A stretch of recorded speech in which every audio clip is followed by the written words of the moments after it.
Military group Hezbollah has accused Israel's spy agency of placing explosives inside thousands of its fighters' pages before the devices that the organisation used to communicate simultaneously exploded across Lebanon. The blasts come at a time of heightened tension with Israel and near daily exchanges of fire across their shared border.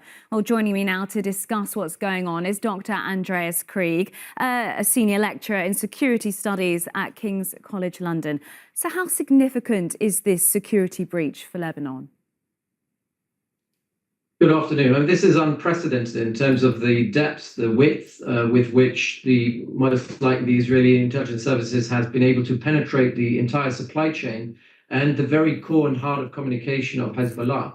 It requires quite a lot of coordination if you think about the fact that these explosive devices or these small portions of plastic explosive would have had to be physically planted inside the device at the source before they were delivered to Hezbollah. So there's quite a lot of intercepting communication beforehand, knowing that Hezbollah wanted to source a new communication device.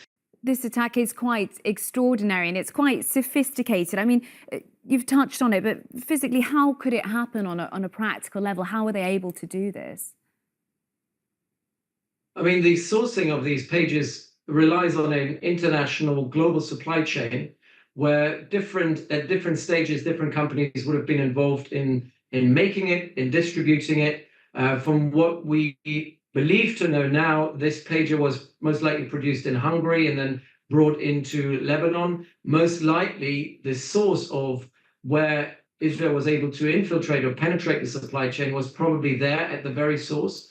And then, obviously, small devices, small plastic explosive would have had to be planted in the devices and then shipped out to Hezbollah in Lebanon. And obviously, that in itself, to do this without getting seen, and then obviously also without someone at Hezbollah picking it up, most likely suggests that someone in Hezbollah had been compromised and cooperated with the Israelis in doing so. I mean, there's no doubt it's a targeted attack, but there will have been collateral damage in this, isn't there? Yes, I mean, we have to understand these are probably around 5,000 pages that were sourced earlier this year, and they were distributed across the organization. And obviously, Hezbollah is primarily a military fighting wing, but the other element of it is it's a civil societal group, it's a political actor, it has a charity network. And so loads of these people who would have gotten these pages would have worked in the civilian part of the organization, in charitable organizations or civil societal elements of the organization. So, as much as it is very targeted, not everyone who works with or for Hezbollah who has had this pager would have been part of the military wing and would therefore not be a combatant. You've spoken about Hungary there. I mean, what do we know about where the pages have come from? Because a Taiwanese company has been named as well. Well, again, this is loads of information being out there at the moment, nothing that can be really verified. It seems that the model that was used is a model that is produced by a Taiwanese company, but then imported or potentially produced based on their blueprints in Europe and then brought back into Lebanon. We don't know at this point where Israelis would have been able to infiltrate the supply chain, but at the source, I think it's more likely that this happened within Europe rather than this happening within Taiwan. Okay, so we've talked about the practical level. I mean, how likely to affect how Hezbollah operates is this, and how they communicate? Will this impact them greatly?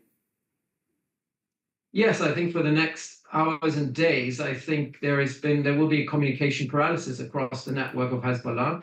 These pages were kind of the backbone of their communication. However, Hezbollah is a network-centric organization, which means the different cells and different nodes in the network operate fairly autonomously from the hub and from the center. So even if they're unable to communicate with the core in the center, the different cells are able to still operate. But obviously, coordination of different elements of that operation will be now very difficult and probably compromised. I think the psychological impact of that on Hezbollah is very significant at this point. And secondly, it will have an operational impact. Should Israel decide to bring the war into Lebanon, which I still think is unlikely, we will see a Hezbollah that, in terms of communication, is severely vulnerable and compromised. We haven't heard anything from Israel yet. I mean, do you think they will have something to say, the government or the military? I think at this point, the whole point of this being a black op, an intelligence-led operation, you're doing this because you want plausible deniability. It would be not wise for the Israelis to admit to having done this. Also because every analyst out there, everyone in Lebanon knows that Israel was behind it. It doesn't need to be said, because the issue here is that if you don't say it, the plausible deniability is something that Hezbollah can use to say, while they're pointing the finger at Israel, they can still say, we don't have to retaliate, or we don't have to retaliate now. If Israel now admits to it, this admission will be used for a direct retaliation by Hezbollah. Although I do think Hezbollah's retaliation will likely be within the gray zone of this sort of black op within Lebanon. Hence, most likely is not going to be some sort of drone strike, but another intelligence operation through the networks that Hezbollah controls across the world against Jewish or Israeli targets. And what has the reaction been from the international community? I mean, very, very hesitant. Nobody has been really coming out to either condemn it or condone it.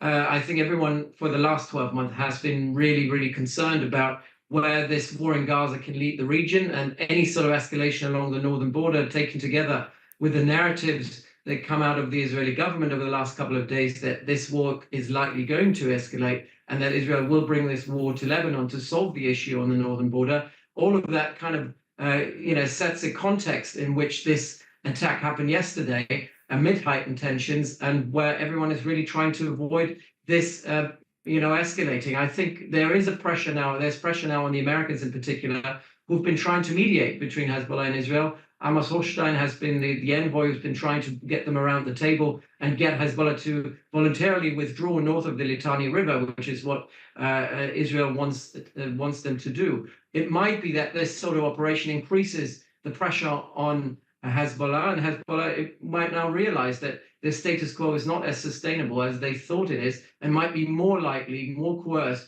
to come to the negotiation table. However, I do still think that the war in Gaza, ending that war in Gaza, is going to be the most effective and sort of imminent thing that Israel needs to do in order to stop Hezbollah firing rockets or escalating along the northern border. So you think overall, what do you think overall this will mean in terms of chances of an all-out war in the Middle East? I still think the overall strategic parameter hasn't changed. The context is still the same. Neither Hezbollah nor Israel want an all-out war. Even the narratives and the rhetoric that comes out of Israel of saying we need to bring this war to Lebanon one way or the other, I think is more of a signaling exercise, a messaging exercise to Hezbollah. Obviously, the IDF has been preparing for this war, but inside Israel, most people have warned against this, knowing that the war in Gaza, A, hasn't stopped, B, hasn't been won. Probably the IDF is quite close to a strategic failure in Gaza, even though they're having tactical operational victories here and there. But that means the IDF is not is not prepared enough to take this war against an enemy such as Hezbollah, which is far better equipped, far better, more sophisticated. The tunnel systems they have are more sophisticated. So this war with Hezbollah is not going to be a walk in the park. And we're already seeing that the IDF's war against Hamas in Gaza, which should have been much easier, has been, as I said, a strategic failure and extremely difficult for the IDF. So everyone in Israel is planning against it, and Hezbollah itself as well, as a political actor in Lebanon, have absolutely no interest, have also not the funds and the means to sustain an all-out war with Israel for an indefinite period of time. So this suggests we will see a continuation of a grey zone war below the threshold. Dr. Krieg, thank you very, very much.